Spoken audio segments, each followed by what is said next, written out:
এখানে আপনারা যারা আছেন অনেকক্ষণ ধরে বৃষ্টিতে ভিজছেন, আপনারা আমাদেরকে ভালোবাসেন, আমাদের কাছ থেকে প্রত্যাশা করেন, কিন্তু আমি এখন যা বলবো সেগুলো আপনাদের অনেক অপ্রিয়, এগুলো হয়তো আপনাদের পছন্দ হবে না, কিন্তু এগুলো রুরু বাস্তবতা। আমরা চাঁদাবাজির বিরুদ্ধে কথা বলি, কিন্তু দুঃখজনক বিষয় আমাদের নাম পরিচয় ব্যবহার করে, এনসিপির ব্যানারকে ব্যবহার করে অনেকে এই চাঁদাবাজিতে যুক্ত হচ্ছে।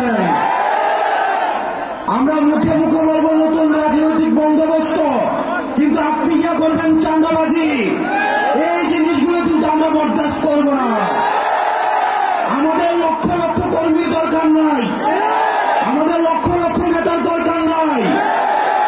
এই চাঁদাবাজের অভয় আশ্রম এনসিপি হবে না। সুতরাং যারা এই সুসময়ে আসছেন তারা সাবধান হয়ে যান। আরেক ধরনের নেতা কর্মী রয়েছে, এরা হচ্ছে তেলবাজ, এরা হচ্ছে সেলফিবাজ। ওদের কোন প্রোগ্রামে দেখতে পাওয়া যায় না, ওদেরকে কোনো কাজে দেখতে পাওয়া যায় না।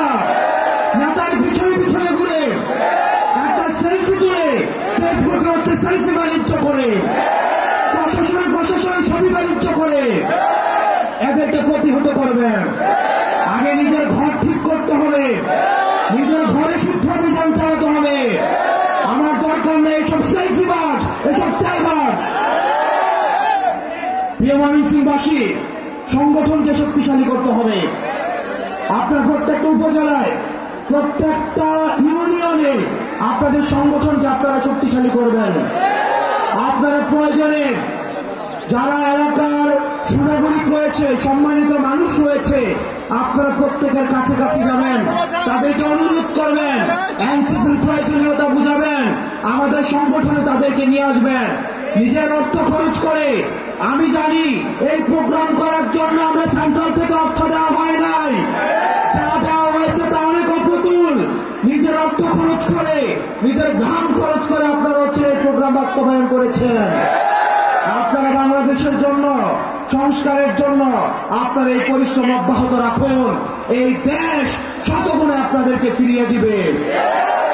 প্রিয় আমার নেতা কর্মী, আপনারা যারা রয়েছেন, আপনারা যদি সংগঠনকে শক্তিশালী না করতে পারেন, দিন শেষে উৎসুক জনতা নিয়ে অনেক দূর আগানো যাবে না।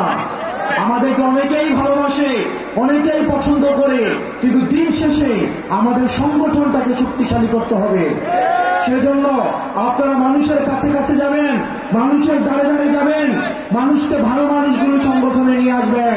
আর যারা তেলবাজ, যারা চাঁদাবাজ, তাদের থেকে সংগঠন অনেক দূরে রাখবেন।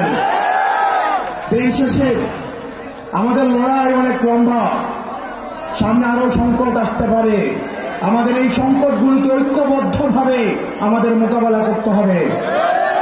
আমাদের আহ্বায়ক, আমাদের এই বিপ্লবের নেতা জনাব নাহিদ ইসলাম আমাদের সামনে ভবিষ্যতের রাজনীতি, ভবিষ্যতের বাংলাদেশ, বাংলাদেশের সমস্যা এবং উত্তরণ নিয়ে কথা বলবেন।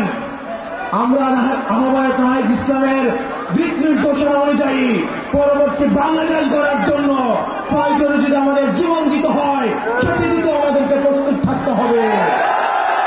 আপনারা সবাই ভালো থাকবেন, সুস্থ থাকবেন। আপনাদের সাথে আবার দেখা হবে লড়াইয়ে, সংগ্রামে, বিজয়ে। ইনকিলাব।